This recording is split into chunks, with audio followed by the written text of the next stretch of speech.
The movement of particles in and out of the cell. We have diffusion, active transport, and osmosis.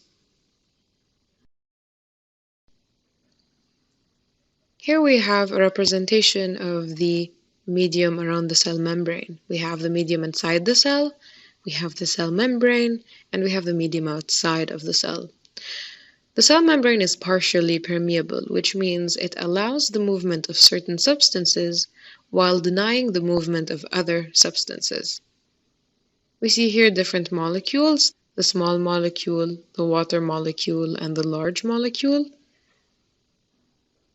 We have certain pores in the cell membrane, and we have protein channels. This is a simulation. It is going to show us how each of these three molecules, the small, large, and the water molecule, are going to move across the cell membrane, across the pores, and using the protein channels. And this is how we are going to demonstrate diffusion. This is a hole or a pore, and this is a protein channel. There are two ways molecules can enter or exit the cell. If we press play, we're going to look at diffusion, the first type of movement of particles across a partially permeable membrane.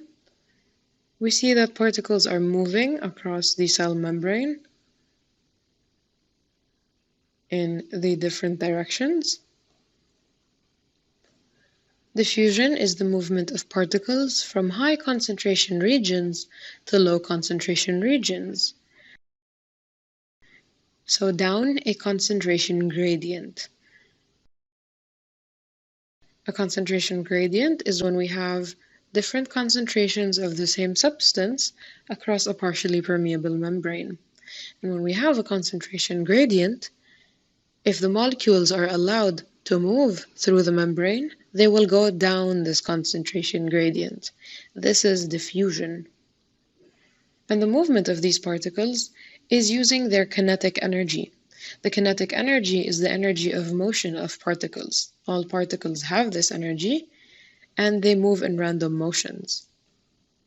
However, when put in a gradient, their motion stops being random and it starts being concentrated down their gradient. This is an introduction to diffusion.